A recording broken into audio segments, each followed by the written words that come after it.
Hello students, today we discuss on Schmidt-Hartmann boiler. So this is the schematic representation of the Schmidt-Hartmann boiler. Now the main components. The main components of this boiler, first is a superheater. Here is a superheater. Then primary evaporator. Here is a combustion chamber.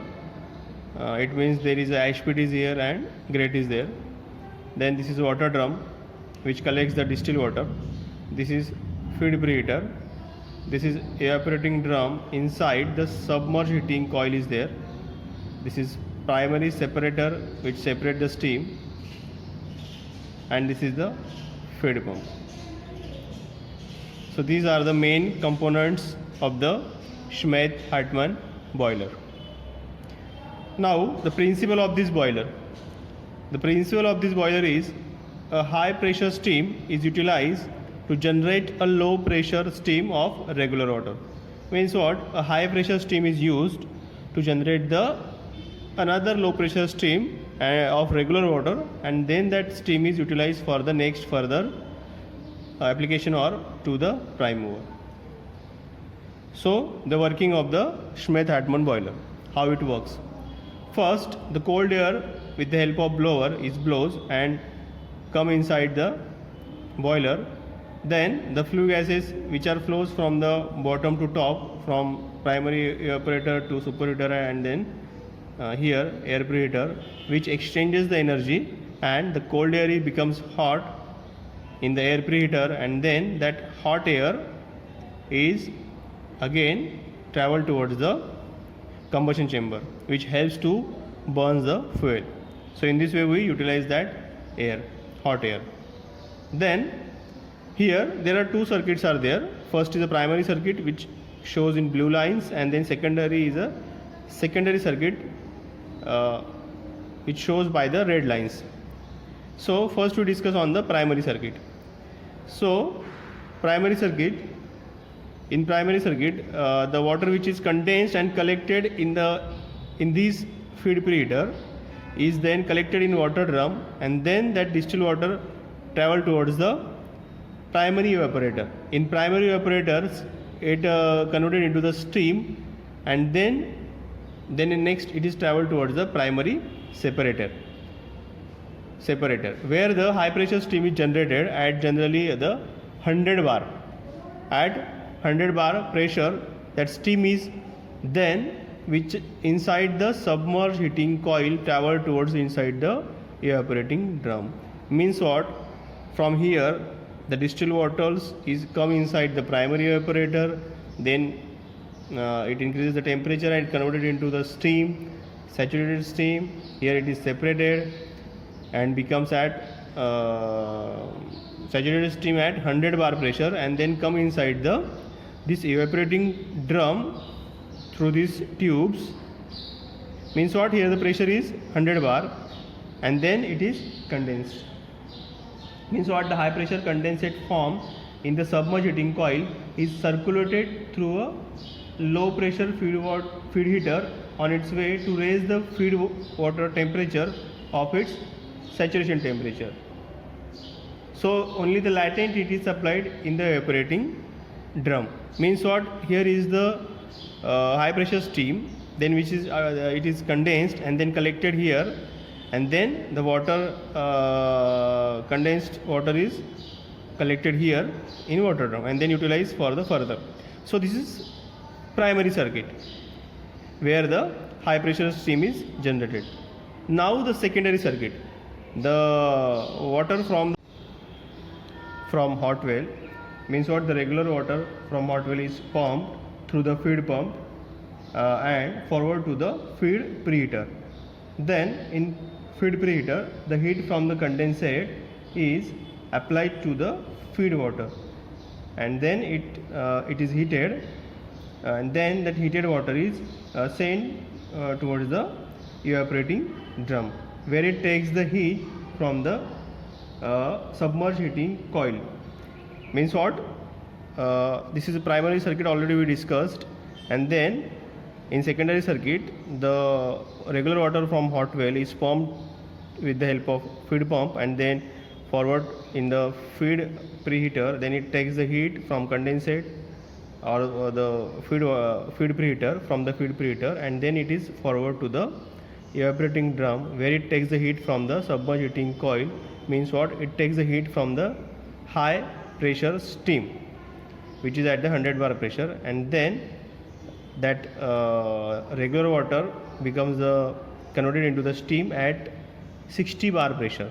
Here it converted into the steam into the 60 bar pressure. Then that steam is forward to the superheater, and then it becomes the superheated steam, and then proceed to the prime mover or the application. Means what? The principle of this boiler is that the high pressure steam is utilized to generate the low pressure steam of regular water. Means what?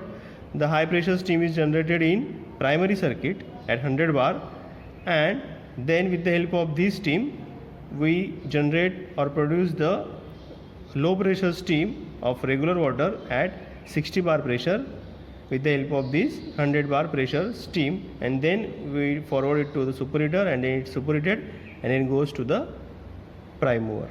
So this is the working of the Schmidt-Hartmann boiler.